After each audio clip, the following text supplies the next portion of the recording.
अहिले पछिल्लो समयको अवस्था हेर्ने हो भनेदेखि निकै जटिल अवस्थामा हामी गुज्रिरहेका छौँ। त्यही पनि हामी हरेस खाएका छैनौँ। यो के भइरहेछ देशमा? युवा वर्ग बोल्दैन, रिटायर्ड प्रोफेसर भए पनि मैले कम्मर गर्नु परेन, त्यही पनि सुरेन्द्र केसी कम्मर बचाउँछ भन्छन् फेरि लुवाङहरू बजारमा। सम्भव छ, यो देशमा कुनै पनि चिजहरू असम्भव छैन। मात्र इच्छा शक्ति हुनुपर्छ, आँट हुनुपर्छ, हिम्मत हुनुपर्छ। हाम्रै पालामा देश समृद्ध बनाउनुपर्छ। अब यी भित्रबाट पनि भनेर दिनको 5 वटाले कुट्छन्। नेताको थप्पड, यी 5 वटाको थप्पड, समाजको थप्पड, परिवारलाई केही दिन सकिन त्यहाँको किचकिच कति थाम्न सक्छ एउटा मान्छे? सम्भव छैन। गौतम बुद्ध अन्तर्राष्ट्रिय क्रिकेट रङ्गशाला त्यो हाम्रो रङ्गशाला हो, हामीले बनाउने रङ्गशाला हो, राष्ट्रको रङ्गशाला हो। हाम्रो पनि त्यहाँ योगदान हुनुपर्छ। हामीले पनि अपनत्व ग्रहण गरेको खण्डमा मात्रै त्यो सम्भव छ। किनभने त्यो रङ्गशाला जनस्तरबाट बनिरहेको छ, जनताको साथ र सहयोगले बनिरहेको छ। म राजीव गान्धी क्यान्सर हस्पिटलमा ट्रिटमेन्ट उपचार गराएर आएँ, रहले गराइदियो भन्दै यहाँका चाहिँ लटुवाहरूले। अब यसको त केही पनि दबाई छैन। म यहाँ जिउँदैछु, मेरो घर अहिले पनि ब्याङ्क गिरबीमा छ। बागबजारको कृषि विकास ब्याङ्कमा म अहिले पनि चेक गर्न सक्नुहुन्छ तपाईँ। तर मलाई रहले उपचार गराइदियो भन्छन्। यसको त केही दबाई छैन। जीवी दाजुभाइ दिदीबहिनीहरूको रकमको जो गर्नका लागि आएको मेयर साहब, कठिन छ परिस्थिति। मैले आइतबारसम्ममा धेरै ठुलो रकम लगेर उहाँलाई बुझाउनु पर्नेछ। किनभने त्यहाँ काम गरेर उहाँहरूको घर पनि चलेको छ, चुलो बल्ने पनि काम गरेको छ, रङ्गशाला मात्रै ठडिएको छैन। अहिले पछिल्लो समय 210 जना भन्दा बढी जनशक्तिहरू त्यहाँ खटिरहँदाखेरि उहाँहरूको परिवार पनि चल्ने काम गरेको छ। त्यसैले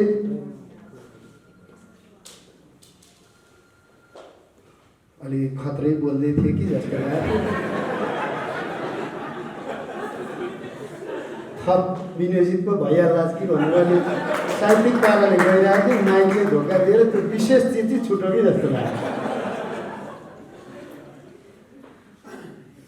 अप्ठ्यारो परिस्थिति छ मेयर साहब भन्ने बित्तिकै यति छिटो चाहिँ उहाँले मन फुकाएर तपाईँलाई तनावमुक्त केही हदसम्म गराउने दायित्व मेरो पनि हो।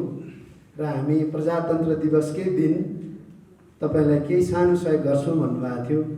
जस्तो भन्नुभयो आज त्यस्तै हस्तान्तरण गरिरहँदाखेरि केही तनाव त दूर भएको छ। तर एउटा ठुलो अभिभारा लिएर अगाडि बढिरहँदाखेरि यो रङ्गशाला धुर्मु सुन्तलीको रङ्गशाला होइन, धुर्मु सुन्तली फाउन्डेसनले मात्र संयोजन गरेको रङ्गशाला हो। यो रङ्गशाला जनताको रङ्गशाला हो, तपाईँ हाम्रो रङ्गशाला हो, हरेक नेपालीको रङ्गशाला हो।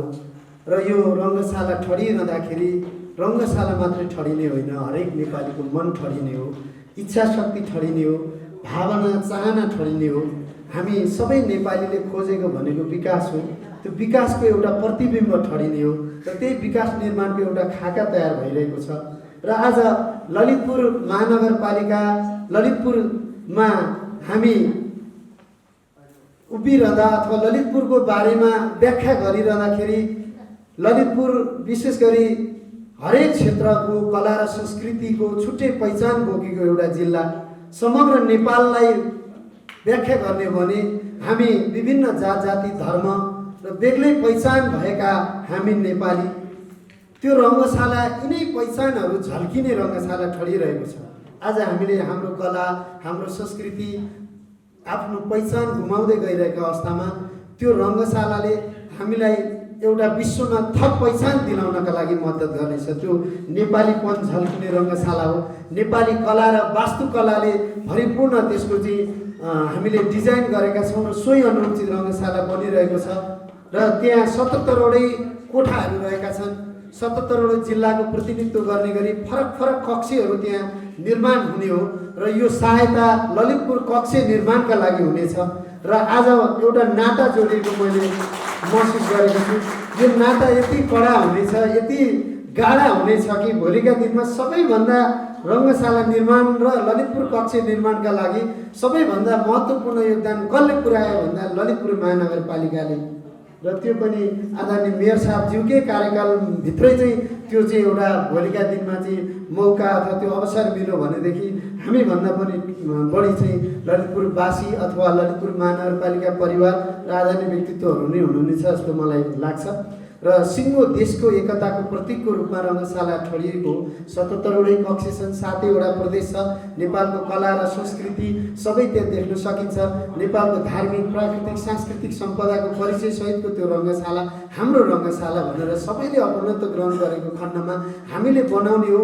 हामीले सहायता गरेको खण्डमा मात्रै त्यो सम्भव छ भन्ने मनसायले सबैले आत्मसात गरेको खण्डमा अब हामीले गत साउन 1 गतेबाट त्यसको जग हालेर ढलानको काम सुरु गरेका हौँ। लगभग 6 महिनाको अन्तरालमा 286वटा पिलरहरू स्ट्यान्ड ए र स्ट्यान्ड बी का सबै पिलरहरू उठिसकेका छन्। र यही वर्ष हामी एउटा सुखद समाचार सबैमा चाहिँ सम्प्रेषण गर्ने एउटा अवस्थामा पुग्छौँ कि जस्तो लाग्छ। त्यो एउटा अवसर के हो भन्दाखेरि 3000 दर्शकले हेर्न मिल्ने पहिलो चरणको प्याराफिट चाहिँ यही वर्ष नै सम्भव छ र यो पनि म जानकारी गराउँछु यहाँलाई। र अन्तर्राष्ट्रिय क्रिकेट खेल मैदान अन्तर्गतको 85% काम सम्पन्न भइसकेको छ। सम्भवतः केही दिनभित्रमा पागो माटो उपलब्ध भयो भने यो वैशाखसम्ममा अन्तर्राष्ट्रिय खेल मैदान पनि तयार हुन्छ। र अबको 1 वर्षमा सिङ्गो रङ्गशाला ठडाउने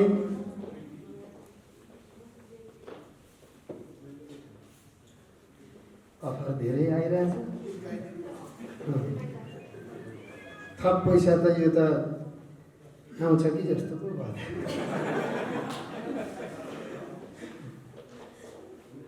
र यही वैशाखसम्ममा चाहिँ अन्तर्राष्ट्रिय खेल मैदान तयार गर्ने चाहिँ हाम्रो योजना छ।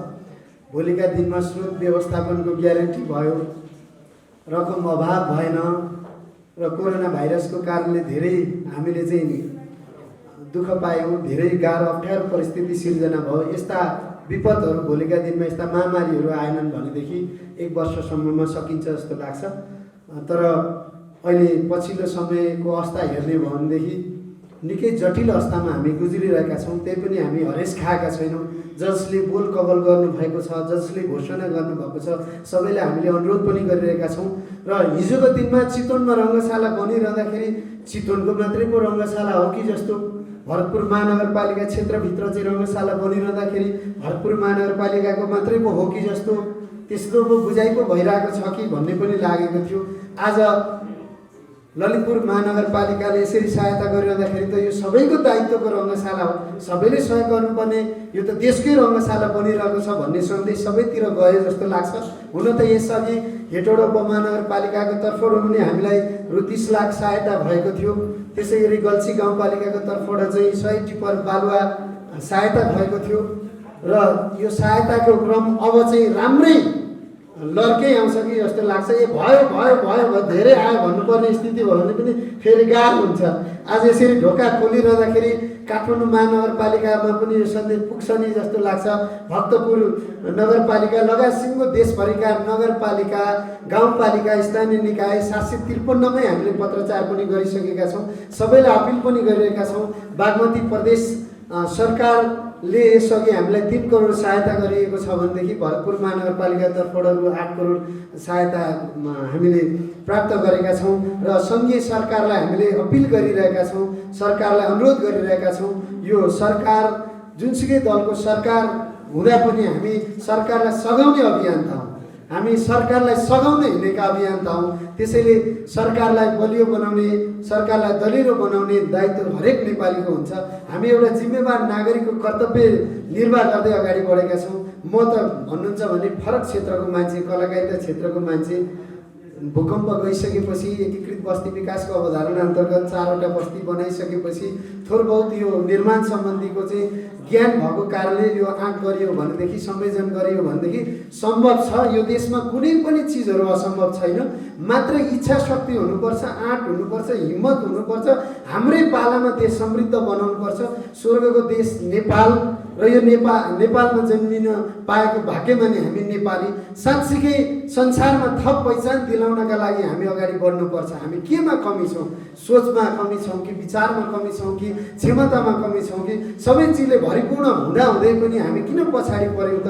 अब लाग्नुपर्छ, गर्नुपर्छ भन्ने भावनाले मात्रै हामी अगाडि बढेका हौँ।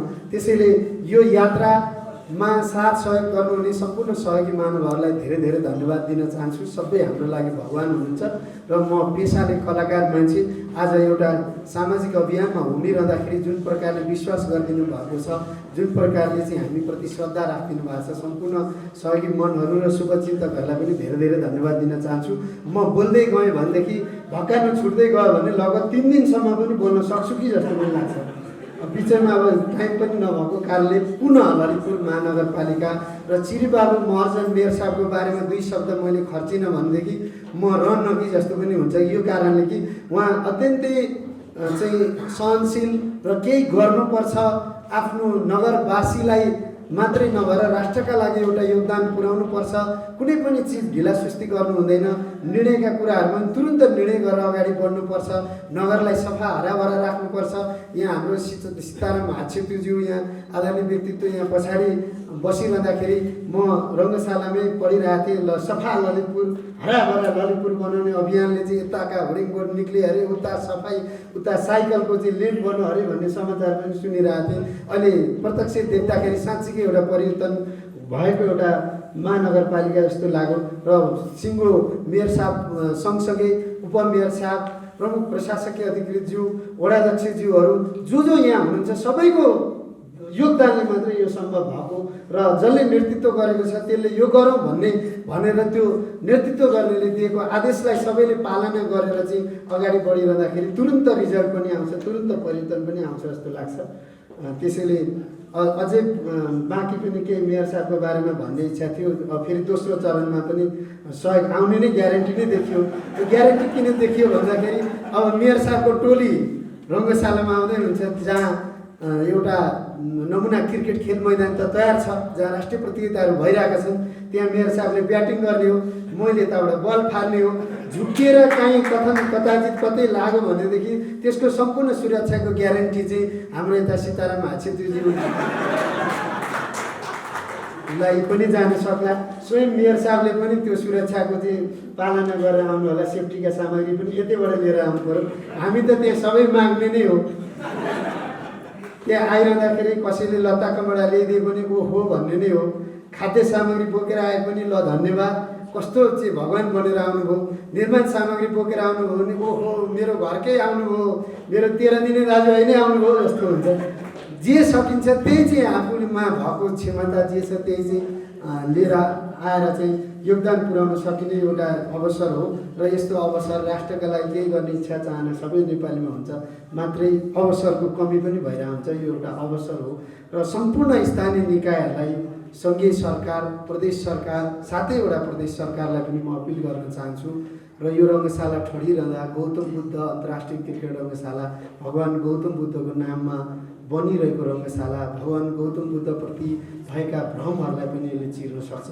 भोलि अन्तर्राष्ट्रिय सञ्चार माध्यमहरूमा चाहिँ भगवान् गौतम बुद्ध नेपालमा जन्मिनु भएको र गौतम बुद्ध अन्तर्राष्ट्रिय क्रिकेट रङ्गशालाको बारेमा र जनताले मिलेर बनाएको रङ्गशाला भनेर सर्वत्र चर्चा परिचर्चा भइरहँदाखेरि हाम्रै बहादुरीको तारिफ हुने हो, हामीरै गौरव बढ्ने हो। र संसारले रङ्गशाला ठडिएर भोलि यसको उद्घाटन समारोह भइरहँदाखेरि त्यतिखेर वीर गोर्खालीका सन्तान हामी संसारले एकैसाथ भन्न सक्छ वाह नेपाल, वाह नेपाली। र यो एउटा खेलकुदको मन्दिर बनिरहेछ। हाम्रै खेलाडीले खेल खेलेर नेपाललाई थप पहिचान दिलाउने काम गरिरहँदाखेरि हाम्रो पनि एउटा दायित्व हुन्छ, जसले देशलाई चिनाउने काम गरिरहनु भएको छ। केही कोसिस गरौँ भनेर चाहिँ खेलाडीले खेल्ने मन्दिर तयार भइरहँदाखेरि यो 22वटा विधाका खेल खेल्न मिल्ने रङ्गशाला हो। फुटबल, भलिबल, बास्केटबल लगायत सबै यसको मास्टर प्लान अनुसार एउटा खेलकुदको हब हो र एकाडेमिक मोडलमा चाहिँ यो तयार गर्ने उद्देश्य हो। हेरौँ, यो उद्देश्य राख्नु, सपना देख्नु सबैले पर्छ जस्तो लाग्छ, तर त्यसलाई पुरा गर्ने दायित्व चाहिँ सबै नेपालीको हुन्छ जस्तो लाग्छ। हामी मात्र मध्यस्थकर्ता हौँ, मात्र अभियन्ता हौँ, यहाँले माया गरेको कलाकार हौँ भन्दै यति भन्ने यति खुसी लागेको छ कि यति खुसी लागेको छ। म पनि अन्तर्राष्ट्रिय लेभलकै मान्छे हेर्नु म कलाकारितामा चाहिँ यति नै अगाडि बढेको। नेपालपछि फेरि मलाई दोस्रो नारायण गोपाल भन्छन् धेरैजनाले। फेरि दोस्रो नारायण गोपाल चाहिँ कस्तो भन्दाखेरि अब स्वर सम्राट नारायण गोपाल जस्तै मेरो चाहिँ छेउमा एकजना नारायण गोपाल भन्ने एकजना साथी छ। ऊ पनि गीत राम्रो गाउने भएको कारणले गर्दाखेरि उसले राम्रो गीत गाएको देखेर म पनि एकदम भक्कानो छुट्याएर गीत गाउने भएको कारणले मलाई पनि दोस्रो नारायण गोपाल भने। एउटा कार्यक्रममा गएर म त दोस्रो नारायण गोपाल भनेर चाहिँ भने है। अनि यो त स्वर सम्राट पछाडिको दोस्रो नारायण गोपाल हो भनेर चाहिँ मक्ख परेछन्। हुन चाहिँ मेरो छोरो छिमेकी नारायण गोपालको गीतबाट प्रभावित भएर गाउने भएर दोस्रो नारायण गोपाल भनेर आफैले भनेको। फेरि म स्वस्फूर्त भन्न सक्ने मान्छे। फेरि गाएँ म फेरि खतरा गाएँ, यस्तो खतरा गाएँ है। म फेरि दिउँसो हत्तापत्ता गीत गाउने गाएँ पनि म राति मात्रै गीत गाउँछु। राति तुर्पेको तालमा गाउने गाएँ। यो तुर्पे भन्ने चाहिँ फेरि यस्तो खतरा चिज हो कि बेलुका 2 प्याक मात्रै लाग्यो भने त नगरपालिकाका के म त सिङ्गो देशै 2 दिनमा चलाइदिन सक्छु जस्तो हुन्छ। बिहान छानमा आउँदाखेरि मैले त्यस्तो भनेर कठै परेँ। त्यस्तो हुन्छ फेरि होसको तालमा। म पनि तुर्पेको तालमा गीत गाइरहेको थिएँ है। छिमेकीहरू पनि उताबाट मेरो गीत सुनेर यता आइरहेका छन्, उताबाट यता। अन्तोगत्वा चरित्र हत्याले पनि मानिसलाई आत्महत्यामा पुर्याउँछ भन्ने कुरा प्रष्टै छ। यो प्रवृत्ति जो हामीले पालेर राखेका थियौँ त्यसपछि हाम्रो समाज अनेक अभिशापबाट पीडित हुन अभिशप्त भएको छ। अघि स्वागतजीले प्रहरीको कुरा गर्नुभयो, अरू कुराहरू गर्नुभयो। उर्लाबारीमा जुन घटना भएको थियो त्यहाँ एउटा युवा मारिए। ती युवा मारिनु पछाडिका पात्रहरूमा नगरपिताको व्यावसायिक पार्टनर अनि प्रहरीमा नक्कल मिसिल जो उहाँले भन्नुभयो। मारेकै छैन, मैले मारेँ, बोरामा थुनेर सप्तकोशीमा हाल्ने भन्यो भन्नुभयो नि। ती बहिनी चाहिँ पाइलट रहेछन् कता हो अमेरिकामा। फर्केर आएपछि चौकीमा गइन्। हेर्दाखेरि त मिसिलमा त जो उसको दाइ मारिएको मरेको भनिएको छ त्यो मिसिलमा त अर्कै मान्छेको फोटो छ। त्यसपछि घटनाले अर्को रूप लियो। लगभग अब तिनीहरू चाहिँ कानुनको कठघरामा आउने जस्तो सङ्केत प्रभावकारी रूपमा देखा परिरहेको यस्तो छ। अन्यत्रमै यस्ता घटनाहरू छ्यास्छ्यास्ती छन्। त्यो सन्दर्भमा हामी आजको विषयमा आइरहेका छौँ।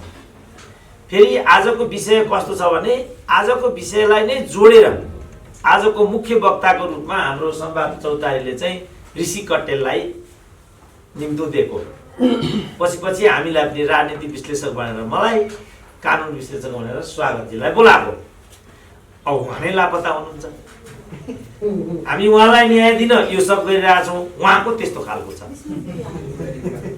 मेरो विचारमा यो कारणले नै उहाँहरूले न्याय नपाउनु भएको र यस्तो सोचलाई न्याय दिनु पनि मैले लेख्दा अनर्थ हुन्छ।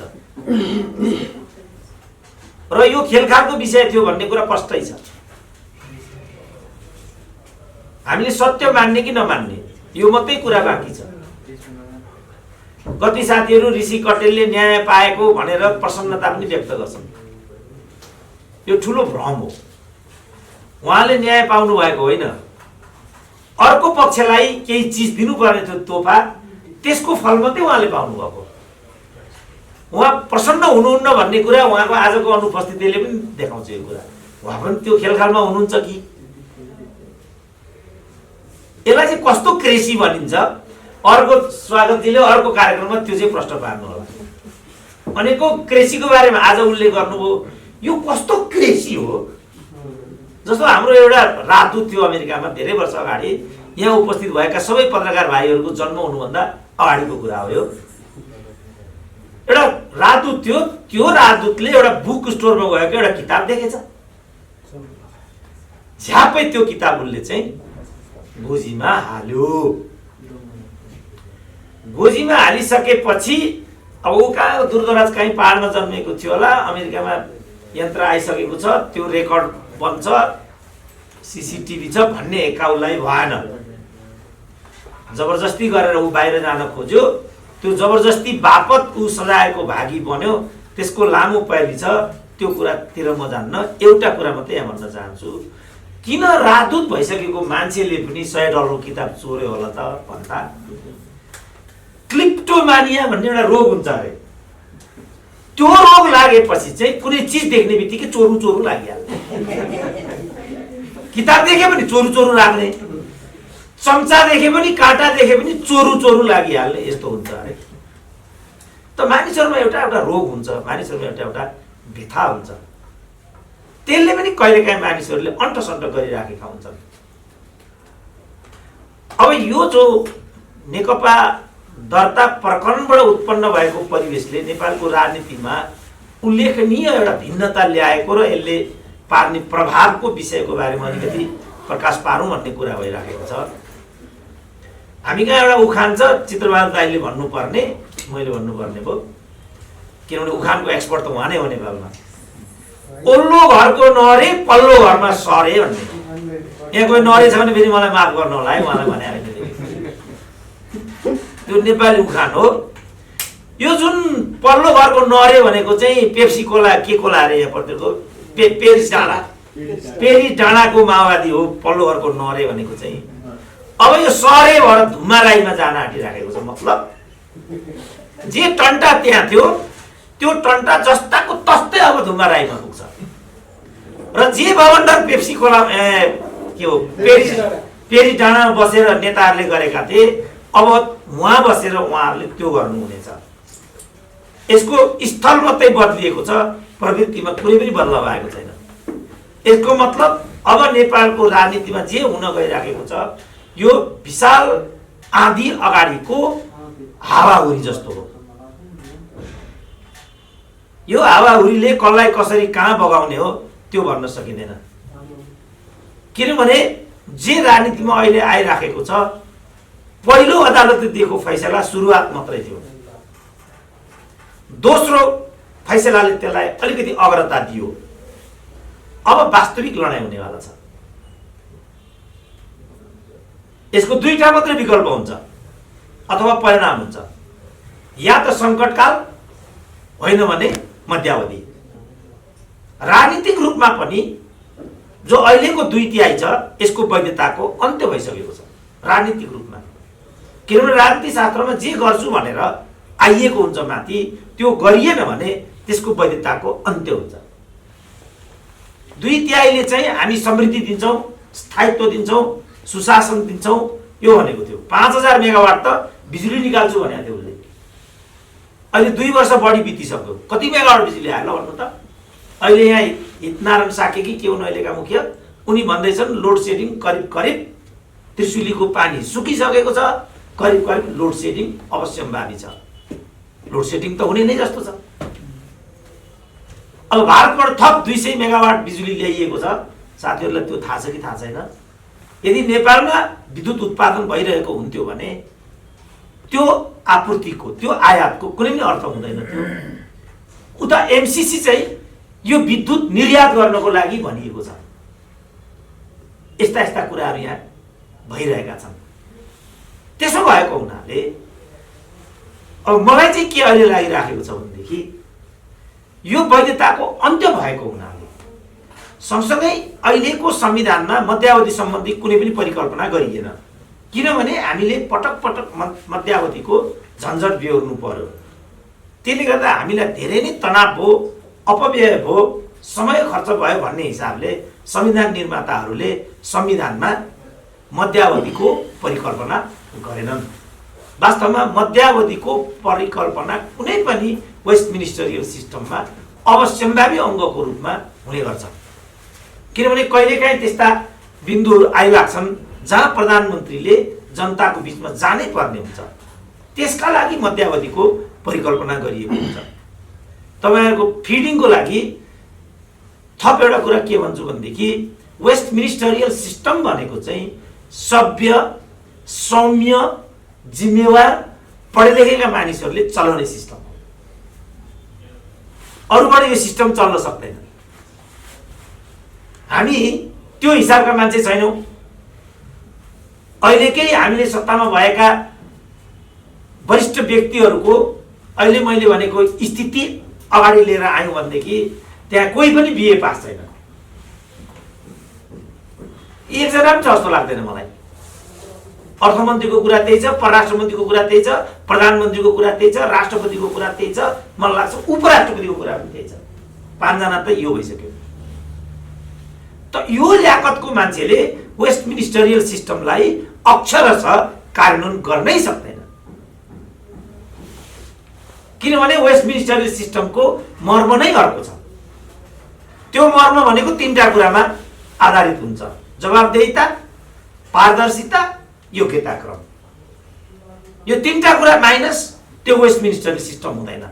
र अहिले जुन सिस्टम हामीले अभ्यास गरेका छौँ त्यो वेस्ट मिनिस्टरियल होइन, यो मोबोक्रेसी हो। अघि मैले लुटतन्त्रको के हुन्छ परिभाषा, जसलाई भिडतन्त्र भन्नुभयो उहाँले, त्यो कस्तो हुन्छ र त्यहाँ के गरिन्छ भन्ने कुरा उहाँले प्रश्न पार्नुभयो। अब पेरिस डाँडामा जे द्वन्द्वहरू हुन्थे ती द्वन्द्वहरू धुम्बाराईमा हुनेछन्। अल्पमत र बहुमतको कुरा त्यहाँ पनि हुनेछ। केपी ओलीलाई टपल डाउन गर्नुपर्छ भन्ने कुरा मूल प्रवाहको विषय बन्नेछ। हामीले स्थायित्व पनि पाउने छैनौँ, सुशासन पनि हुने छैन, स्थिरता पनि देखा पर्दैन। यो त हाम्रो जनादेश, हाम्रो मतादेशको मर्म होइन। हामीले एउटै शर्तमा संसद पुनर्स्थापनाको कुरालाई बरु ओके भनिदिएका थियौँ। त्यो चाहिँ के भने, चुनावी कारणले हामी थप ध्रुवीकरणमा जान्छौँ, नयाँ नयाँ समीकरणहरू हुनेछन्, चुनावी हिंसा हुनेछ, भाइ छोराहरूको ज्यान जानेछ, त्यहाँ फेरि मर्ने ज्यान जाने हुने त सर्वसाधारण के हो। यत्रो जनयुद्ध हो, ठुलो तहको न नेता न नेताको परिवारजन, अपवाद बाहेक उनीहरूको त्यसमा केही पनि क्षति भएको छैन। 17,000 मान्छे मरेछन् त्यहाँ। को हुन् त तिनीहरू? कहाँ छन् तिनीहरू अहिले? तिनका परिवारजनहरू, शहीद परिवारहरू, शहीदका पत्नीहरू कहाँ छन् अहिले तिनीहरू? त्यो ठाउँमा को छन्? तिनलाई लिएर पनि अब अहिले मुद्दा हुँदैछ त्यहाँ। मैले त डे 1मा भनेको थिएँ यो प्रवृत्ति राम्रो हुँदैन, उहाँहरूले मान्नु भएन। आफ्नो सर पर्दासम्म यो कुरालाई उहाँहरूले प्राधान्यता दिनु भएन। जब आफ्नो सर पर्न थाल्यो त्यसपछि दिदीबहिनीको लुगा उचाल्नेतिर उहाँहरू जानुभयो। यो हदमा आयो राजनीति। राष्ट्रिय स्तरका नेता, पूर्व मन्त्री भइसकेका मानिसहरू दिदीबहिनीको साडी उचाल्ने कुरा गर्न थाले। त्यो विषयले त्यो विषय उत्पन्न भएको हो नि, किनभने घटनामा कहिले पनि परिणाम महत्त्वको हुँदैन, कारण महत्त्वको हुन्छ। अन्त्यमा चाहिँ चुनावको कारणले कमसे कम 1 खरब, अबको चुनावमा 1 खरब खर्च जान्छ। एउटा सांसदलाई निर्वाचित गरेर सिंहदरबारमा हुल्दा नहुल्दा 1 अरब जति खर्च भइसकेको हुन्छ भन्ने छ। त्यस्तो महँगो सांसद हामीले वर्ष दिनमा चाहिँ निर्वाचित गरेर लिएर आउनु पर्यो भने त देश त टाट पल्टिन्छ त। बरु संसद पुनर्स्थापना भए पनि हामीलाई केही छैन भन्ने हाम्रो तर्क त्यहाँ थियो। तर जसले यो संसद विघटन भनेको, मध्यावधि भनेको प्रतिगमन हो, केपी ओली हिटलर भए इत्यादि भनेका थिए, तिनीहरू चाहिँ अहिले फेरि 15 दिनकै अन्तरालमा कस्तो लेखहरू लेख्दैछन् भनेदेखि वास्तवमा यो मध्यावधिको परिकल्पना संविधानले नगर्नु अनर्थ रहेछ। किनभने त्यसको वैधतामाथि पनि प्रश्न उठ्दो रहेछ यस अन्तरालमा, जो अघि मैले प्रश्न पारेँ। त्यो कारणले गर्दाखेरि जे गर्छु भनेर आएको भइन्छ। अझ स्वागत बाबुलाई यो थाहा हुन्छ, जुन फिक्स्ड म्यान्डेट लिएर जहाँ आइएको भइन्छ, फिक्स्ड टर्मको म्यान्डेट, त्यो फिक्स्ड टर्म अन्तर्गतको म्यान्डेटलाई झन् साह्रो कसैले पनि हेरफेर गर्न पाउँदो रहेछ। जस्तो 2 वर्षको लागि संविधान सभाको 2 वर्षको लागि अवधि राखेर प्रतिनिधि निर्वाचित गराएर लिएर आयो भनेदेखि त्यसमा हेरफेर कसैले पनि गर्न पाउँदो रहेछ। हामीले त्यसलाई 4 वर्षको गर्यौँ, 4 वर्ष मात्रै गरेनौँ, त्यसबाट हामीले कुनै नतिजा दिएनौँ, त्यसलाई हामीले फेरि विघटन गऱ्यौँ। त्यसपछि खिलराजको परिकल्पना गऱ्यौँ। पावर सेपरेसनको दृष्टिकोण त्यो मिल्दैन। कमसेकम खिलराजले लमा त ग्रेजुएट नगरी त मेरो विचारमा अहिले त प्रधान न्यायाधीश भइँदैन होला। राणाका पालामा त राणाको छोरो हुने बित्तिकै प्रधान न्यायाधीश भइहाल्यो, त्यो कुरै सिद्धिहाल्यो। अहिले मेरो अनुभवमा कमसेकम न्यायाधीश हुन ग्रेजुएट त हुनैपर्छ होला। उहाँ त ग्रेजुएट पक्कै थियो होला। शक्ति सन्तुलनको सिद्धान्त त उहाँले पढ्नु नै भएको थियो होला। तर कसरी उहाँ न्यायपालिकाको प्रमुख हुँदाहुँदै कार्यपालिका प्रमुख हुनुभयो? हुनु त भयो। उहाँको नाम प्रस्ताव गर्नुभएको थियो फेरि प्रचण्डले नै, जब नतिजा आउन थाल्यो उहाँले के भन्नुभयो, यो योजनाबद्ध र सङ्गठनात्मक धाँधली भएको हुनाले यो संविधान सभाको निर्वाचनको परिणाम हामी मान्दैनौँ, यो पो भनिदिनु भयो उहाँले।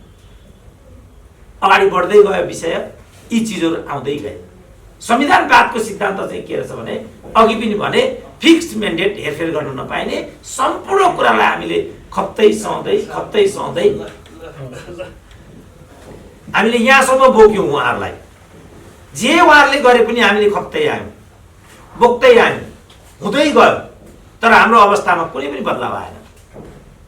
अहिले उहाँहरू नै भन्न थाल्नुभयो युवा नेताहरू, ती युवा नेता तिनै हुन् जसलाई मैले पटक पटक यो लोग्ने ठाउँमा स्वार्ने राम्रो होइन बाबु, नेताको ठाउँमा नेती यो ठिक हुँदैन, छोराको ठाउँमा बुहारी यो पनि उपयुक्त हुँदैन भन्दा ती युवाहरूले हामीलाई के व्यङ्ग गर्थे भने पद नपाएको कुण्ठा भन्थे।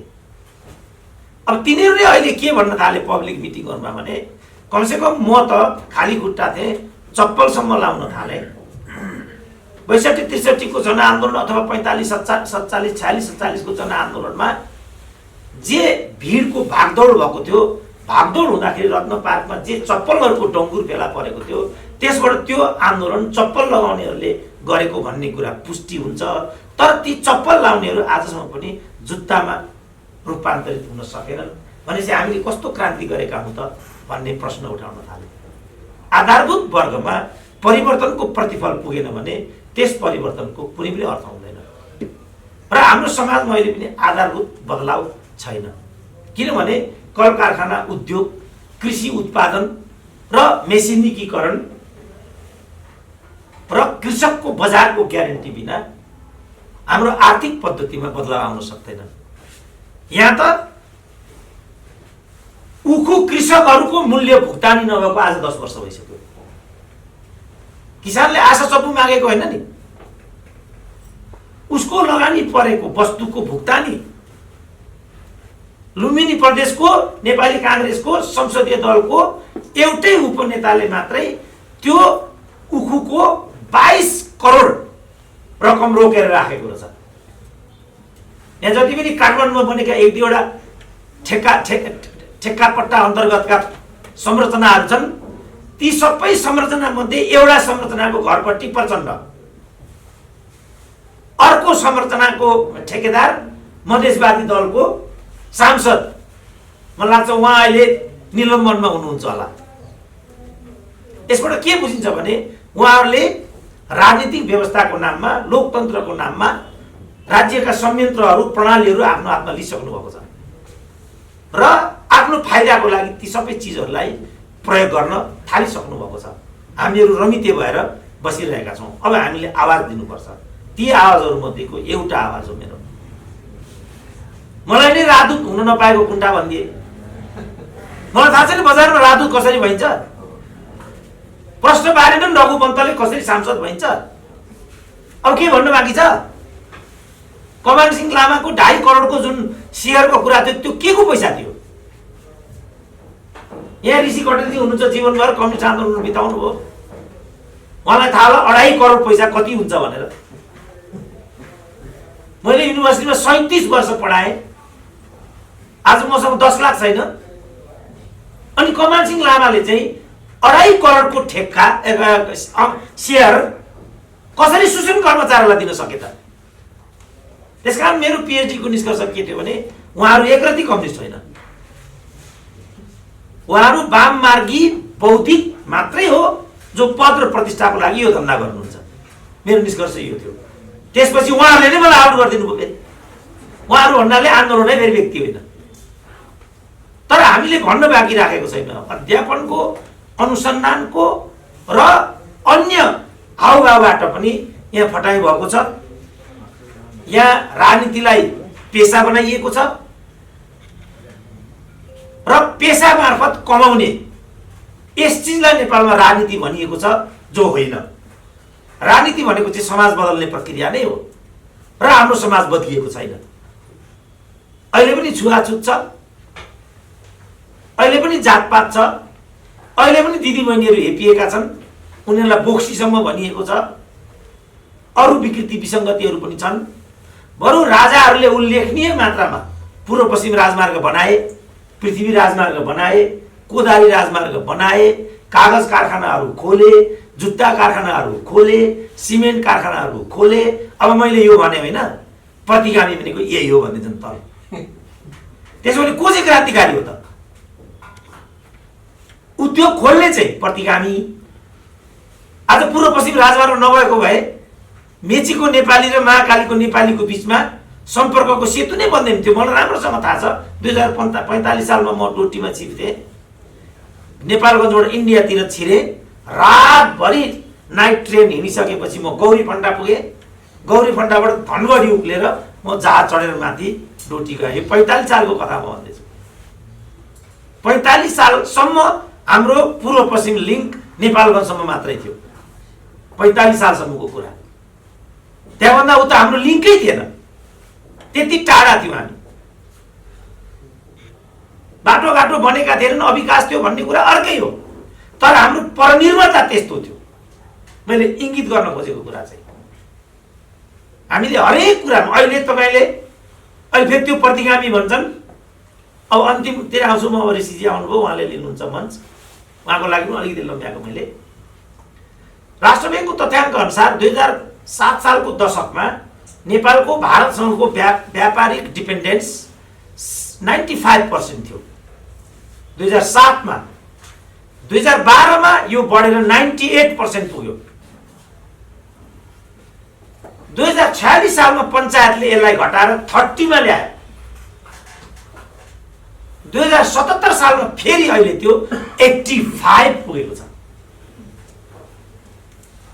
लोकतन्त्रको सुदृढीकरण र सुनिश्चयको लागि आर्थिक सबलीकरण अनिवार्य हुन्छ, किनभने लोकतन्त्र भनेको अभिव्यक्तिको स्वतन्त्रता र दल खोल्न पाउने स्वतन्त्रता मात्रै होइन। सँगसँगै लोकतन्त्र भनेको आर्थिक र सांस्कृतिक अधिकारको सुनिश्चितता पनि हो। उद्योगहरू खोले भने मात्रै भाइ छोराले अवसर पाउँछन्, रोजगारी पाउँछन्।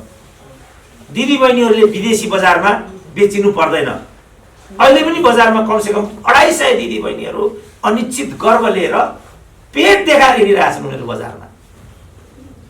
नेपालीहरूलाई लज्जाबोध हुनुपर्ने, आफ्ना दिदीबहिनीहरूलाई बजारमा पठाएर जुगामा ताउ लगाउने र म मन्त्री भए भन्नलाई लज्जाबोध हुनुपर्ने उनीहरूलाई, तर गौरवबोध भएको छ उनीहरूलाई। अब युवा वर्ग बोल्दैन, रिटायर्ड प्रोफेसर भए पनि मैले कमर गर्नु परेन, त्यही पनि सुरेन्द्र केसी कमर मस्काउँछ भन्छन् फेरि लुवाङ्गेहरू बजारमा। यो के भइरहेछ देशमा? ऊ लाचार छ, ऊ बोल्दैन, म कसिनु परेन? पटुका बाँधेको छैन, कमर त मस्काउनु परेको नि, के गर्छ? यो हो मैले कडी कडाउ गर्नुको पछाडि यो राज छ। यो राजदूत हुने खेल होइन, यसरी राजदूत भइँदैन। राजदूत हुने हो भने त खड्गौलीको लुगी समात्नुपर्छ, भइहाल्यो नि। जाऊ राजदूत को भएन नेपालमा? राजदूत को भएन मन्त्री? ल भन्नु त। मणि थापा मन्त्री भइसके।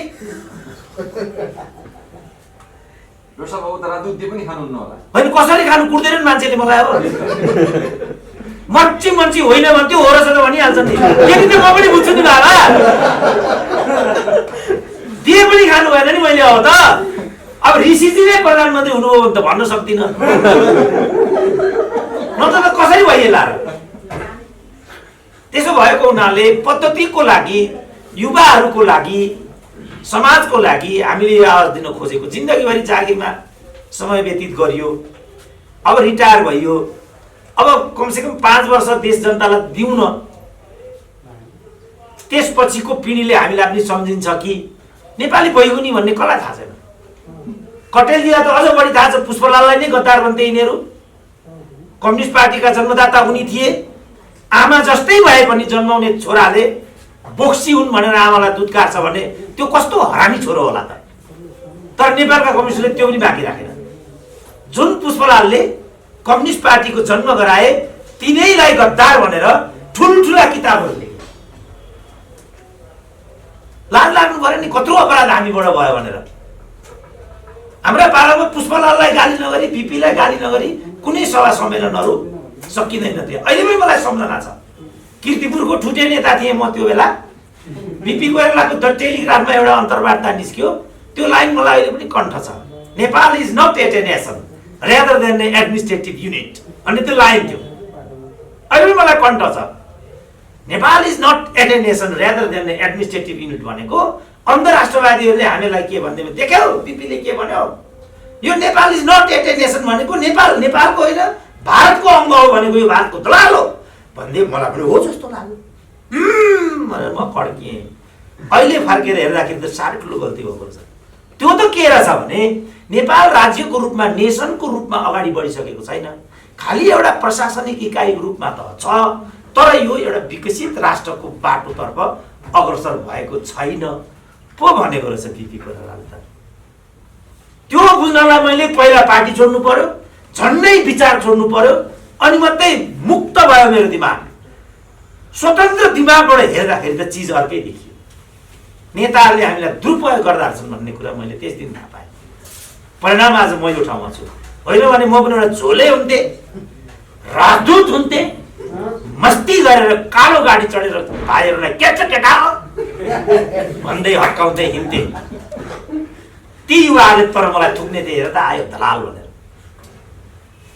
त्यसबाट उन्मुक्ति लिनको लागि पो म यो बाटोमा छु त राजदूत हुनको लागि त मलाई थाहा छ कसरी राजदूत भइन्छ भन्ने कुरा यो कुरा थियो त्यसकारण मेरो अन्तिम निष्कर्ष के होला जस्तो मलाई लाग्छ भने यो समीकरणको खेल फेरि दोहोरिन्छ अब नेकपा भित्र यो जुन एमाले नेकपा छ त्यहाँ अल्पमत र बहुमतको खेल बढ्छ माओवादीले एमालेको समर्थन फिर्ता लिन्छ समीकरणका खेलहरू फेरि अगाडि आउँछन् र नेपालीहरू फेरि जुट्छन् फेरि भेट्छन् र हाम्रो सबै समय साधन स्रोत त्यसैमा खर्च हुन्छ करिब करिब हामी बर्बादीको निकटतिर अब पुग्दैछौँ सक्छौँ भने हामी यसलाई रोकौँ यो समीकरणको खेल नखेल राजनीतिको यो व्यवसायीकरण रोक हामीलाई झन्झट नदेऊ तिमीले धेरै गर्यौ योभन्दा बढी नगर हामी सक्छौँ भने यो आवाज दिउँ मलाई किन यो पनि हामीबाट होला जस्तो मलाई लाग्दैन एउटा मबाट यो सम्भव छैन अब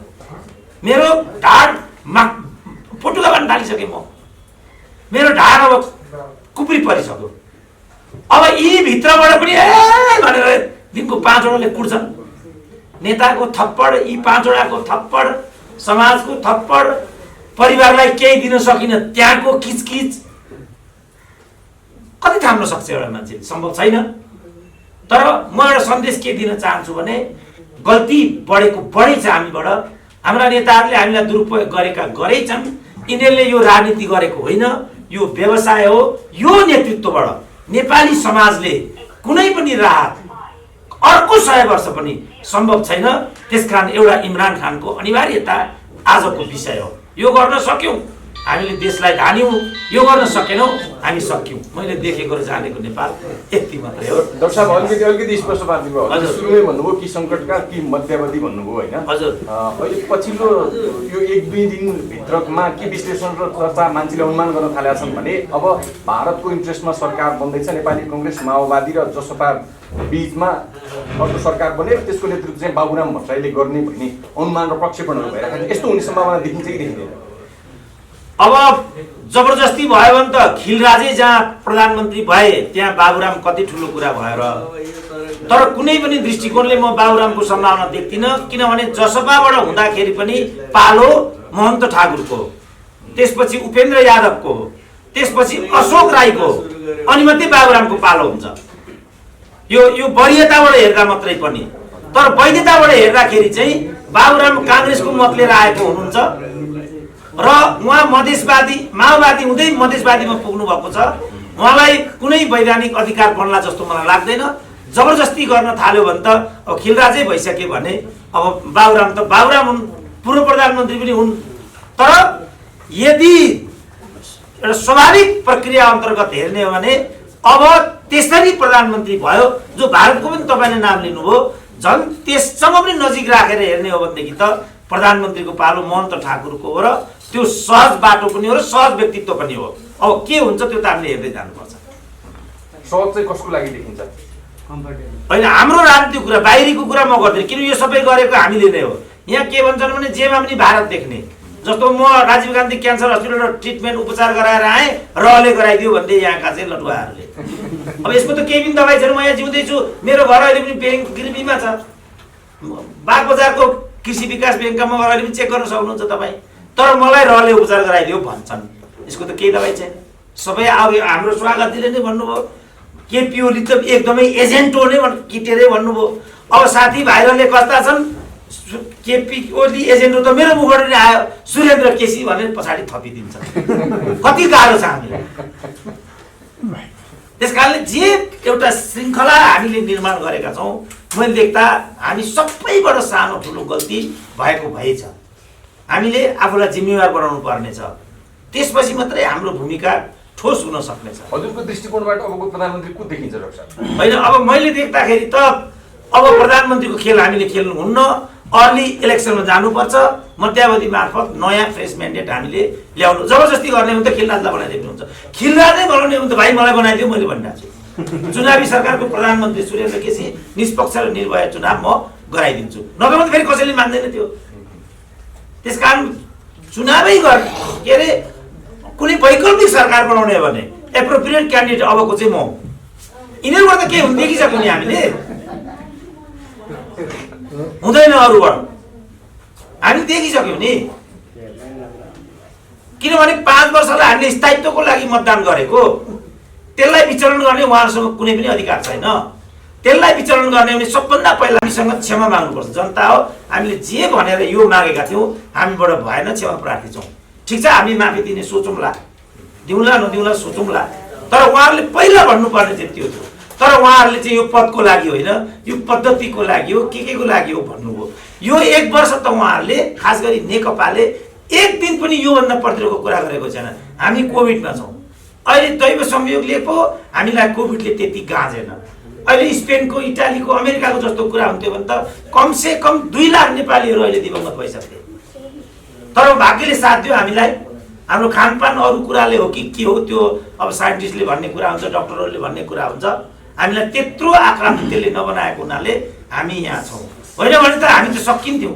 हामी सकिने, उहाँहरू पदको लागि रात दिन लड्ने भिड्ने, अनि यो पदको लागि होइन भनेर हामीलाई नै हकार पकार गर्ने भने यो कुरा हामीलाई मन्जुर हुँदैन। नेकपा एमाले भित्र माधव नेपाल पक्षको भूमिका चाहिँ के हुन्छ? मैले भनिहालेँ, अब उहाँहरू त्यहाँ जानुहुन्छ, उहाँ त्यहाँ गएर चाहिँ फेरि बखडा गर्नुहुन्छ अल्पमत बहुमतको। किनभने यहीँबाट पेरिसबाटै प्याकेज लिएर जाँदै हुनुहुन्छ उहाँहरू। किनभने उहाँहरूको मन त्यहाँ तन त्यहाँ पनि मन्डी छ विभिन्न कारणले।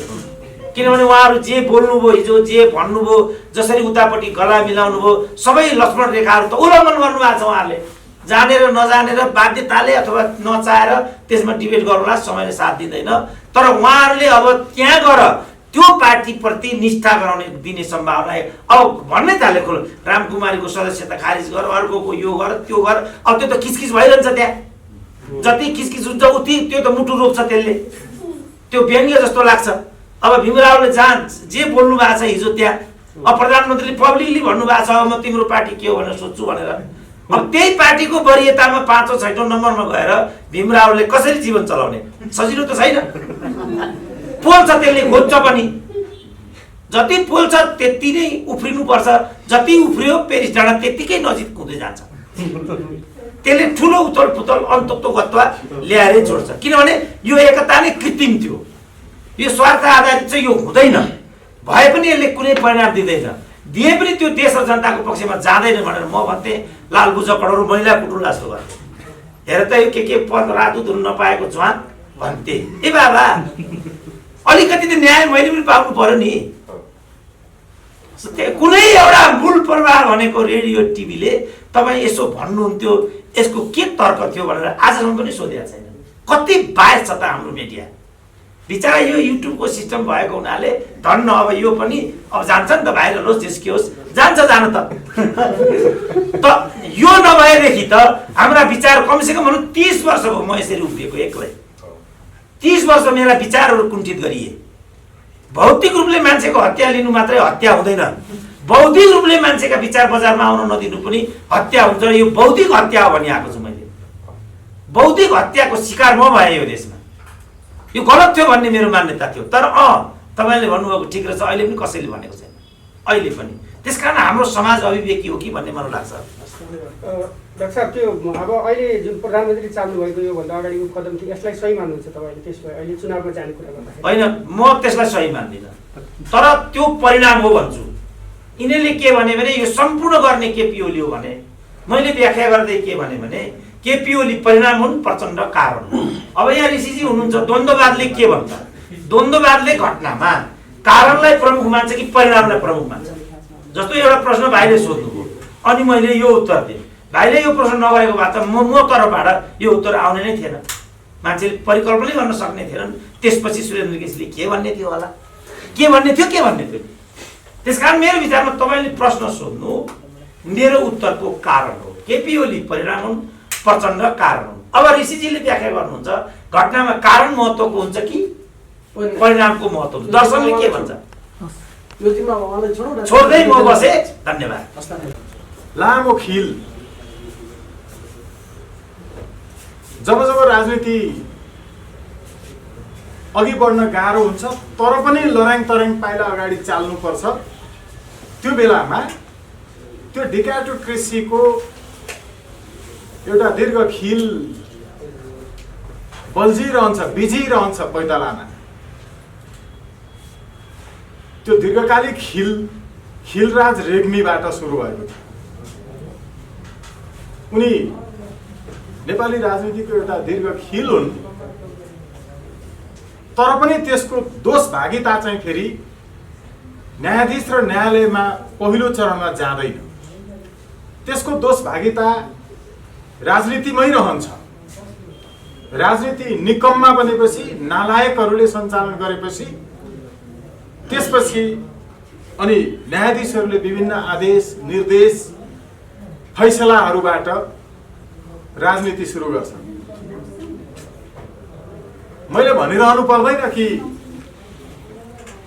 बालुवाटारको सरकारी जमिन व्यक्तिको नाममा र न्यायाधीशको नाममा समेत गइसकेको सन्दर्भ यो अहिलेको फैसलासँग जोडिन्छ कि जोडिँदैन मैले भनिरहनु पर्दैन। तपाईँले अनुहार हेर्न सक्नुहुन्छ, तपाईँले घटना विवरण हेर्न सक्नुहुन्छ, तपाईँ हामीसँग प्रमाण छन्। ल ठिकै छ, फिर्ता भयो। चोरीको सामान पक्राउ परिसकेपछि फिर्ता गर्नुको अर्थ हुन्छ सजायबाट मुक्ति दिन्छन् न्यायाधीशहरूले, दिँदैन। चोरीको सामान पक्राउ परिसकेपछि सामान फिर्ता गर्छु नि त भनेर सामान फिर्ता दिएर म आएको छु भन्दा न्यायाधीशहरूले सजायबाट मुक्ति दिन्छन् र दिँदैन। अहिले त्यहाँसम्म पनि नजाउँ कि हामीले अहिले यो सन्दर्भमा जुन चिन्ता व्यक्त गरिरहेका छौँ, यो चिन्ता भनेको राजनीति रहेन। राजनीति आफू संयमित, नियन्त्रित र अनुशासित भएन। राजनीतिज्ञहरू होइनन् यिनीहरू राजनीतिजीवीहरू हुन्। राजनीतिजीवी र राजनीतिज्ञसँग धेरै ठुलो फरक अर्थ छ। राजनीतिज्ञ भनेको डाक्टर सुरेन्द्र केसीज्यूहरू, राजनीतिको मर्मज्ञहरू हो। राजनीतिका वाद विचार, सिद्धान्त, दर्शनको गवेषणा गर्ने, अध्ययन अनुसन्धान गर्ने र पढाउने सबै राजनीतिज्ञहरू राजनीति कर्मी हुँदैनन्। अझ राजनीतिजीवीहरू त राजनीतिक कर्मी पनि हुन सक्दैन, राजनीतिबाट पेट पाल्नेहरू। त्यसैले यो जुन हामी स्थितिमा छौँ यसले देखाएको के छ भने टाउकेहरू, ठालुहरू, भोडेहरू शक्तिमा भएकाहरूले चाहिँ अरू त लुट्ने पार्टीको नामै पनि पुरै डकैती डाल्ने हुँदैको एउटा पार्टीको नाम सूचीमा अभिलेखीकृत छ, अर्को चाहिँ शक्तिशाली टाउके आउँछ, त्यही पार्टीको नाम राखेर अगाडि बढ्छ। जे हुन्छ हुँदै जान्छ। गर्नुस् न भनेपछि संवैधानिक आयोग अरे, संवैधानिक अङ्गको प्रमुख अरे, राष्ट्रिय झण्डा हल्लाएर हिँड्ने रे, नेपाली सेनाले सुरक्षा दिने रे। त्यस्तो नालायक छ कि एउटा राजनीतिजीवीले जे भन्यो त्यही सूचीमा अर्को नाम सूचीकरण भएको देखि नयाँलाई पुरानै पार्टीको नाम दिएर पठाइदिएको रहेछ। हामीले त त्यति बेलै भनेका थियौँ, यो विषयमा छलफल हामी धेरै गरेका थियौँ कि एउटा संवैधानिक अङ्गले देखि कानुन विपरीत शक्तिको भरमा कसैलाई पार्टीको नाम डकैती गर्न अनुमति दियो, आफै मतियार बन्यो, यो सम्बन्धमा अदालतले गरेको फैसला पूर्ण रूपेण साँच्चै सही छ। तर फैसलाको सबैभन्दा अन्तिम प्रकरणको सबैभन्दा अन्तिम 6औं हरफबाट सुरु हुन्छ राजनीति, त्यहाँबाट सुरु हुन्छ। यसपूर्व पूर्ण संवैधानिक इजलासले पार्टी हो भनेर गरेको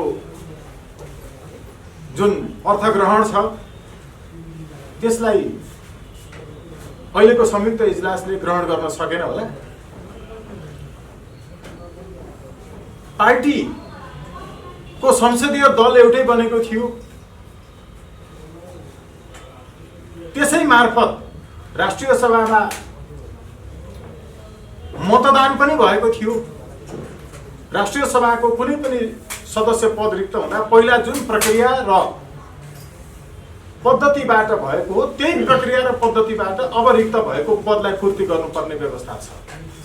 यसपछि कसरी गरिन्छ, कसले चाहिँ पूर्व एमाले वा पूर्व माओवादीहरूले भोट हालेर राष्ट्रिय सभामा यो नेकपाका लागि पुर्याएका थिए। नेकापा भन्ने बानी छ, अदालतमा नेपाल कानुन पत्रिका भनिन्छ नजिर सङ्ग्रहलाई। जति बेला कतिपय विद्वान मित्रहरू अदालतमै नेकापा भन्ने ठाउँमा नेकपा भनिरहनु सुनिन्छ। मलाई चाहिँ यहाँ आउँदाखेरि नेकपा भन्नुपर्ने ठाउँमा नेकापा भन्न आउँदो रहेछ। कानुन नजिर सङ्ग्रहका साइटेसन गर्दा भनिन्छ। सरी, हामीले अहिलेको यो सन्दर्भमा एउटा यो स्पष्ट भएको छ कि कम्तीमा सर्वोच्च अदालतले अध्यावधिक सूचीकृत पार्टीको नाम रहँदाकै अवस्थामा राजनीतिक दल सम्बन्धी ऐनको दफा 6 को उपदफा 1 को खण्ड 9 को विपरीत हुने गरी यसरी फेरि त्यही नामहरूका दिनु हुने रहेनछ। अब अरूहरूका लागि पनि भविष्यमा शिक्षाप्रद दृष्टिले हामी आशारत रहौँ कि यस्तो नहोला। सन्दर्भ अर्को, यी दलहरू जो छन् राजनैतिक अर्थमा चाहिँ बिहेभियरलले हेर्ने हो भने नेकपा भनेको र राप्रपा भनेको एउटै त हो नि नेपाल। त्यही भएर न नेकपा केपी ओलीले राप्रपाको राजेन्द्र लिङ्गदेनलाई भोट हालेन भने कारवाही गर्छौँ भनेर निर्देशन दिएको हो नि त। राजेन्द्र महतोको पार्टी र नेकपा एउटै त हो नि, त्यही भएर न उहाँलाई निर्देशन दिएर भोट हालेको हो। प्रचण्ड र शेरबहादुर एउटै पार्टीका न हुन्। रूपमा भोट हालेको र अनि देउबाले पनि हँसे हथौडामा भोट हालेको होइन र। विवेकशील साझाले राष्ट्रिय सभामा राधेश्याम दाइले भोट हालेकै हुन् त नेपाली कङ्ग्रेसलाई। यो सबैले चाहिँ पालो पालो खाने मिलाउने पार्टीको नाम एउटै राखौँ भनेर राखे राम्रो हुन्छ। यी सबै एउटै हुन्, बेग्ला बेग्लै नामको एउटै पार्टी हो, यसमा कुनै अन्तरै छैन।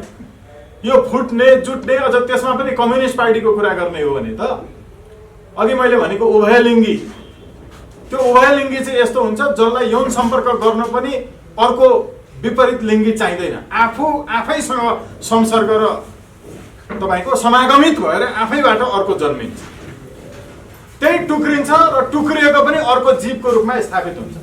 उभयलिङ्गी जीव शास्त्रमा एउटा शब्द छ, यसको प्रकृति त्यस्तो हुन्छ। यिनीहरू कहिले टुक्रिन्छन्, गणौला बिचमा काटिदियो भने दुईटा गणौला बन्छ, दुईटा जीवितै हुन्छ। फेरि यस्ता गणौलाहरू टुक्रिए पनि जीवित, जोडिए पनि जीवित, आफैबाट आफै अर्को जन्मिन्छ, अर्को विपरीत लिङ्गी पनि चाहिँदैन। यस्तो यो संसदीय उभयलिङ्गी जोड घटाउ, यसको कुनै पनि अर्थ छैन। म चाहिँ पत्रकारितामै रहँदा पनि मैले त्यस्तो विश्लेषण, विचार, समाचार विश्लेषण कहिले लेखिनँ, गरिनँ पनि, बरु छोडिदिएँ। अहिले पनि गर्दिनँ। एउटा मान्छेको मलमूत्र बिष्टा खानका लागि कतिवटा कुकुर झुम्मिएका छन् भन्ने म हिसाब किताब गर्दिनँ। एउटा हड्डीका लागि कति कुकुर झुमिएका छन् भनेर म जोड घटाउ गरेर बस्दिनँ। यो आए पनि त्यो आए पनि जो आए पनि एउटै हो। फेरि पनि यही संसदीय व्यवस्थामा त्यही मलमूत्रका लागि झुम्मिने कुकुरहरूको सङ्ख्या मात्रै बढ्ने हो। अब यो आउला प्रधानमन्त्री त्यो आउला प्रधानमन्त्री जो आए पनि उही त हो नि, होइन? व्यवस्था यही रहन्छ। फेरि पनि संसद भङ्ग गर्नकै लागि हो। हामी पत्रकारहरूले एउटा उदाहरण दिन्थ्यौँ कि अहिले केपी ओली बाटोमा जाँदै गर्दा गाडीबाट डङ्ग्रङ्ग लड्यो भने तपाईँ पहिला फोटो खिच्नुहुन्छ कि उनलाई जोगाउन थाल्नुहुन्छ? मानवीय हिसाबले जोगाउनु पर्ने हो। पत्रकारले त पहिला फोटो खिच्छ, उसको धर्म थियो नि त पहिला। कसैले जोगाउँछ मानवीय रूपले भने पनि त्यो जोगाउनु चाहिँ किन भन्दा पत्रकारले अन्तिममा मरेको फोटो खिच्नैलाई हो, होइन र? संसद जोगाउनु किन, भत्काउनु किन, यो सबै कुराको जोगाएर लिएर यहाँसम्म आए पनि फेरि पनि हामी त्यही स्थितिमा पुग्दैछौँ। जबसम्म यो संसदीय व्यवस्था रहिरहन्छ, जबसम्म सांसदको बहुसिटबाट सरकार बन्छ र जनताको बहुमतबाट बन्दैन, तबसम्म यस्तो भइरहन्छ। हाम्रो लागि केही मनोरञ्जनका समाचारहरू भइरहन्छन्। जनताले मेरो र तेरो नेताले जित्ने र हार्ने भयो भनेर केही समय ताली थपडी बजाइरहन्छन्। उनीहरू लड्डु खाइरहन्छन्, जनताले लोप्पा खाइरहन्छन्। यो यस्तो भइरहन्छ। अब हामी यो अहिलेको फैसलाको अर्को तात्पर्यतर्फ फर्कियौँ भने सर्वोच्च अदालतले जे लाग्यो त्यो लाग्यो मात्रै हुँदो रहेछ कि उसलाई लागेपछि लाग्यो। देखि 22 वर्षको सन्तानलाई यो त नाबालकै रहेछ, चित्तमा त्यस्तो लागेकोले ज्यानमारालाई पनि छुट दिँदाखेरि प्रधान न्यायाधीशले पनि हुँदो रहेछ। जबकि चित्तमा लाग्ने कुरा त्यो मुद्दामा र जुन सन्दर्भ त्यहाँ उल्लेख गरेर फैसलामा भनेको छ त्यो चित्तमा लाग्दाखेरि प्रयोग गरिने अवस्था होइन, थिएन, छैन। जेलभित्र भएको मान्छेलाई त भगाइदिनु हो त उहाँले, हुँदो रहेछ। कानुन बाहेक सबैले नुनको सोझो गर्नु पर्दो रहेछ। कानुनले चाहिँ नुनको सोझो गर्नु पर्दो रहेछ। जहाँ जहाँबाट नुन आएको छ योभन्दा धेरै नबोल्नु होला। सँगसँगै केही समय अगाडि सिन्धुपाल्चोको एउटा मुद्दा थियो। त्यहाँ ज्ञानबहादुर माझी भन्ने एकजना लगभग 57 वर्षीय ज्ञानबहादुर माझीको हत्या भएको समाचार आयो। 3 जना व्यक्तिहरू हत्या गरेको समाचार आयो। स्थानीय पत्र पत्रिकामा, युट्युबहरूमा आयो। त्यो समाचार आउने बित्तिकै प्रहरीले पक्राउ गर्यो। एउटै घरका 3 जना मान्छेलाई पक्राउ गरेर लगेर मजाले औषधि गर्यो। अनि हामीले मारेकै हो भनेर भने ती 3 जनाले। कसरी मार्यो भन्दाखेरि मार्यो पहिला कुटपिट गरेर, अनि बोरामा हालेर मुख बाँधेर अनि खोलामा बगाइदियौँ भनेर भने। अदालतमा मुद्दा पुग्यो। न्यायाधीशले हेरे, सबै हेर्दाखेरि स्वीकारोक्ति छ, बयान उसैले मारेको हो भन्ने स्वीकार गरिसकेपछि जेल पठाइयो। जेल पठाएको 2 महिनापछि त्यो मारिएको भनिएका मान्छे म त जिउँदैछु हो भन्दै आयो। जिउँदैछु भन्दै आएर न्यायाधीशलाई भन्दाखेरि कहाँ यहाँ मिसिल हेर्दा त सबै मरेको देखिन्छ, कहाँ जिउँदो भएको प्रमाणले हो। हेर्नु है, सन् 1983 एउटा अन्धा कानुन भन्ने फिल्म बनाएको थियो, त्यो अमिताभ बच्चनको। त्यसमा लगभग यस्तै थियो। त्यो चाहिँ फिल्म थियो, यो चाहिँ रियल हो नि, ओखलढुङ्गाको हो। मैले धेरै पत्रकार साथीहरूसँग योभन्दा अगाडि मिडिया कन्ज्युमर्स राइट्स एसोसिएसनको तर्फबाट एउटा साइबर क्राइमसँग सम्बन्धित ट्रेनिङ चाहिँ दिएको थिएँ। त्यो ट्रेनिङमा मैले साथीहरूलाई यो ज्ञानबहादुर माझीको फोटो पनि राखेर, समाचार राखेर, त्यति बेलाको अदालतको आदेश राखेर अनि त्यो ट्रेनिङमा बताएको थिएँ समाचार यत्तिकै लेख्नु हुँदैन है, बनाउनु हुँदैन। बरु यतिकै त न्यायाधीशले गर्न पाउँदो रहेछ कि चित्तमा लाग्यो बमोजिम। अनि त्यो समाचारको कारणले जेल गएको मान्छे जसलाई मार्यो भनिएको थियो, प्रहरीले कति कुटेछ विचार गर्नु त, बाँच्नका लागि मात्रै मारेको स्वीकारेछ बिचरा त्यो 3 जना। लोकतन्त्रमा छौँ हामी, अदालतलाई लागेपछि लाग्यो, मारेको प्रमाणै छ अगाडि, देखि प्रमाण छ। तपाईँको चाहिँ केन्द्रीय समिति छ त्यो नेकपा भन्नेको, नाम पो मिलेन त, नाम पो दिन नमिल्ने नाम दियो त। हेर्नुहोस् है, मागेको चाहिँ फेरि के हो, मेरो नाम यिनीहरूले डकैती गरे, मेरो नाम मसँगै हुनुपर्छ, यति नै भने हो। तिनको नारायण गरिदिने काम त फेरि अदालतको होइन। अनि नारायणै गरेर पठाइयो। यो जुडिसियल एक्टिभिजम कस्तो अर्थमा हुन्छ? 2065 सालको मङ्सिर महिनाको नेपाल कानुन पत्रिकामा एउटा बलराम केसीज्यूले गर्नुभएको फैसला छ। त्यसको 65 सालको मङ्सिर अङ्कमा यसको बारेमा जानकारी हुनेहरूले खोज्नुहुनेछ भनेको, डान्स बार क्याबिन रेस्टुराँमा काम गर्ने चेलीबेटीहरू जो हुनुहुन्छ उनीहरू साउजीको बिल बढाइदिनका लागि, साउजीलाई धेरै आम्दानी गराइदिनका लागि आउने गेस्टहरूसँग छेउमा बसेर चुरोट पिइदिन्छन्, रक्सी पिइदिन्छन्, नसकेपछि पिए जस्तो गर्छन्, अरूतिर पोखिदिन्छन्। उनीहरूका लागि पनि खाइरहनुपर्छ। भूकम्पमा घरबारी सबै भत्किएर बाबुआमा पनि मरेर सानो भाइ लिएर आएर स्कुल पढाउनका लागि त्यहाँ काम गरिरहेका छन्। त्यहाँ गरेको कामको पैसाले भाइलाई पढाइरहेका छन्। राति स्टाफहरू सबैलाई त्यो होटलको गाडीले कोठामा छोडिदिन्छ। अनि गेस्टहरूले सँगै बसेर चियर्स गर्दै बियर सेयर खाइदिएकोमा अलिअलि दिएको टिप्सहरू पनि साउजीले घर जाने बेलामा सबै झाजुर पारेर चाहिँ राखिदिन्छ र 6-7 हजार मात्रै तलब दिन्छ। स्वास्थ्य बिग्रेर कस्तो हैरान भएको छ। यी चेलीबेटीहरूका लागि हामीले धेरै कामहरू गऱ्यौँ, अहिले पनि गर्दैछौँ। हो, यी चेलीबेटीहरूको पनि यो व्यवसाय भनेको चाहिँ यो तपाईँको इन्फर्मल इन्टरटेनमेन्ट सेक्टरको अनौपचारिक मनोरञ्जनात्मक क्षेत्रका चेलीबेटीहरूको काम यो सम्मानजनक काम हो। यिनीहरूलाई यसरी व्यवस्थित गर। हरेक जिल्लाका सिडिओको नेतृत्वमा एउटा समिति गठन गरिदिएर संसदले बनाउने कानुनै बनाइदिनु भएको छ बलराम केसीजीले। कस्तो राम्रो भयो, संसदले पास गर्ने पुरै कानुन।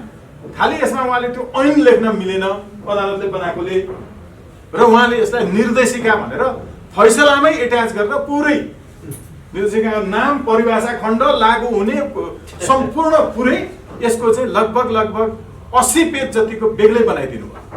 हो, त्यो कानुन अन्तर्गत त्यो नजिरमा आएको विषय अहिले लागू भएको छ कि छैन जिल्ला भनेर हामी चाहिँ अनुगमनमा, निरीक्षणमा हाम्रो आफ्नो तर्फबाट डाक्टर साहबले जानकारी दिँदै हामी त्यसरी हिँडिरहेको छौँ। ती चेलीबेटीहरूले कस्तो खुसी व्यक्त गर्नुभएको छ। यस्तो पो हुन्छ त जुडिसियल एक्टिभिजम भनेको। जुडिसियल एक्टिभिजमले अलिकति मागेको भन्दा बढी केही कुराहरू दिएर जनतालाई हित हुन्छ भने यस्तो काम पो गर्ने हो त। तर अहिले जे भएको छ यो जुडिसियल एक्टिभिजम भनेको extra judicial activism. Extra judicial activism चाहिँ सामान्यतया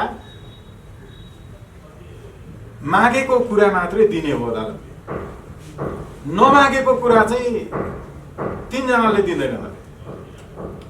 एउटा नमागेको कुरा नदिने भनेको भगवान हो, खालि गरेर एकदम प्रार्थना नै गर्नुपर्ने, मलाई यस्तो देव प्रभु भन्ने, मागेपछि मात्रै दिने। अर्को मागेपछि मात्रै दिने चाहिँ राजाले। दरबारमा कोही गयो र केही नमागिकन आयो भने त्यसले राजालाई अपमान गरेको हुन्छ, अनि हात तलै पार्नु पर्ने राजा भएका देशहरूमा। अर्को चाहिँ अदालत, त्यसले पनि मागेको कुरा मात्रै दिने। मागेको छ मेरो नाम मलाई चाहियो भनेको छ, अर्कोको पनि नारायण गरिदिएको छ। अब यसको पछाडि तपाईँले हेर्नुभयो भने मुद्दाहरू किन निश्चित समयमा नियोजित ढङ्गले बिना कुनै कारण साप्ताहिक पेशी सूचीमा चढिसकेकोलाई पनि स्थगित गर्दै ल्याएर लामो समयपछि फैसला गरिन्छ, जसको विषयमा कहीँ कतै कुनै रिट लाग्दैन। तपाईँलाई थाहा छ आफ्नै परिवारका सदस्यहरूबाट बलात्कृत भएका चेलीहरू, सामूहिक बलात्कारमा परेका चेलीहरू न्यायाधीशहरूले नै छोडिदिएपछि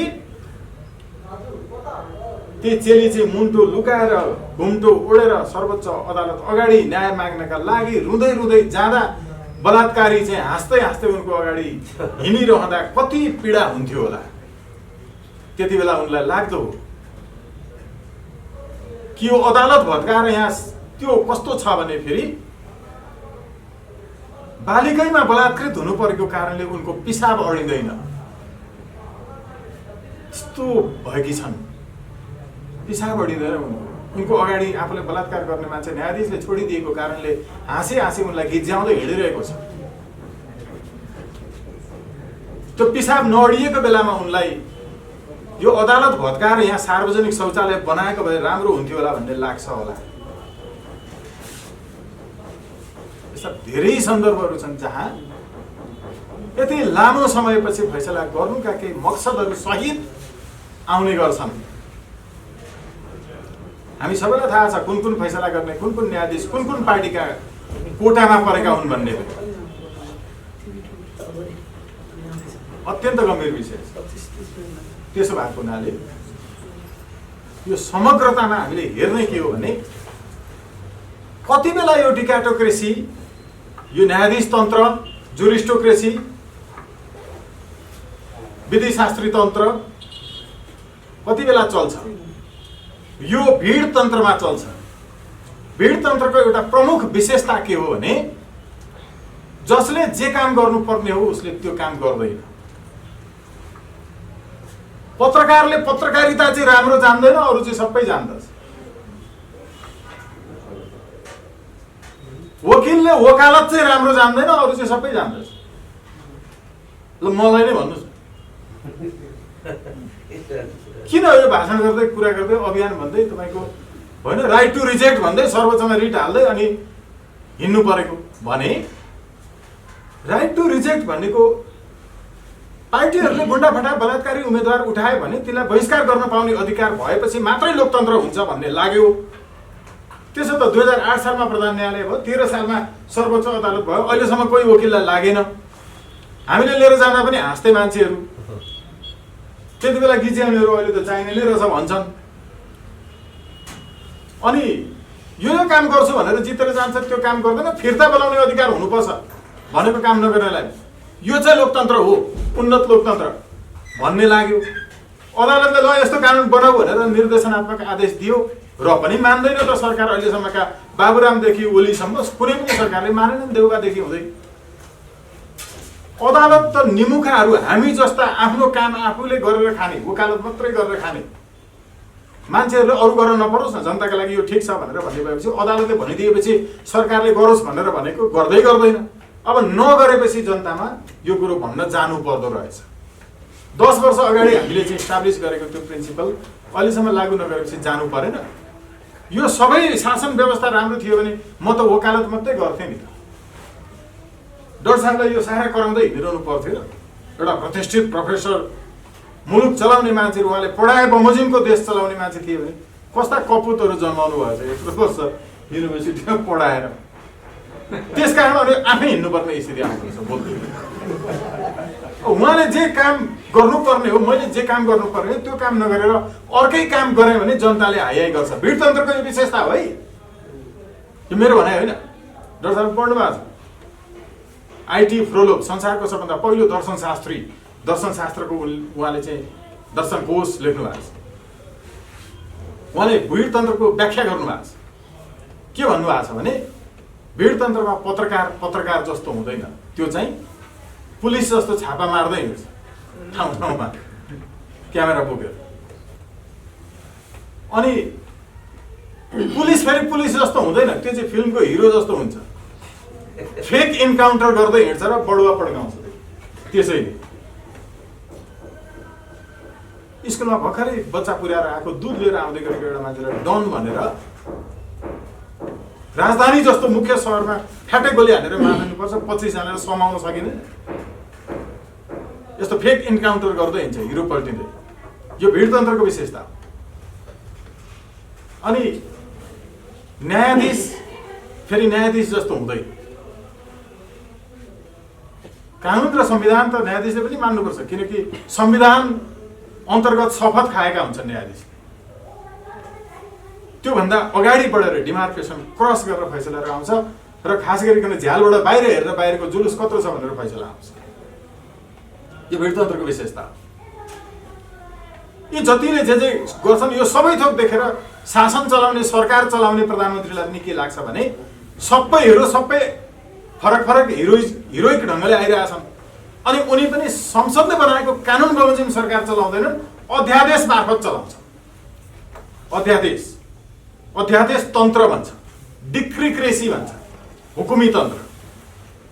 त्यो हुकुमबाट शासन चलाउन खोज्छन्, अध्यादेश ल्याएर त्यो पनि फेल खान्छ, सबै फिर्ता लिन्छन् फेरि। तर यो सबैमा चाहिँ के हुन्छ भने जसले भिडतन्त्र यस्तो हुन्छ भनेर देखाउँछ त्यसको चाहिँ विरोध हुन्छ, किनभने त्यो भिडतन्त्रमा राज्यप्रति यस्तो धेरै ठुलो अपेक्षा हुन्छ जनताको, त्यो अपेक्षा पुरा गर्न सक्दैन राज्यले, तर ठुल्ठुला आश्वासन दिएको हुन्छ। अपेक्षा पुरा गर्न नसकेपछि राज्यले गर्नुपर्ने काम नगर्दा अनि पत्रकार प्रहरी जस्तो बनेर जान्छ र जनतालाई अलिकति भए पनि राहत हुने, आहत भएको ठाउँमा अलिकति मलम लगाउने खालको कामहरू गर्छ।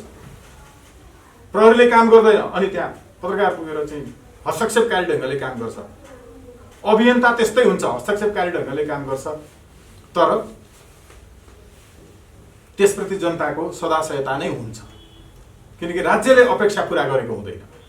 तर त्यो अभियन्ताले, पत्रकारले, यो पुलिसले जे काम गरेको हुन्छ त्यो चाहिँ अरूले गरेका अन्यायहरूलाई अलिकति भए पनि हस्तक्षेपकारी ढङ्गले नियन्त्रण गर्नका लागि भूमिका खेलेको हुन्छ। खासमा त्यो काम चाहिँ उसको कानुन विपरीत हुन्छ। हो, यसो भनेर अधिवक्ताहरू, विश्लेषकहरू, लेखकहरू पनि बोल्न सक्दैनन्। बोल्यो भने त्यसै गरी ढल्नाचो खोजिहाल्छ। यो भिडतन्त्रको मूल विशेषता हो। र हो, यो भिडतन्त्रबाट चलेको मुलुकमा यो डिकाटोक्रेसी, जुरिस्टोक्रेसी हाबी हुन्छ। अहिले कतिपय मान्छेलाई लागेको छ, तिग्रा पनि ठटाइरहेका छन् कि दुईटालाई फुटाइदियो अदालतले। केपी ओलीलाई फुटाउन पनि गाह्रो भएको थियो, अदालतले फुटाइदियो, ढुक्कै हो। यो सम्पूर्ण कुरा चाहिँ फेरि कहाँ हुन्छ भने संसदीय व्यवस्था भएको मुलुक जहाँ जनताले आफ्नो प्रतिनिधि चुनेका हुँदैनन्, विदेशीले चुनेका हुन्छन्।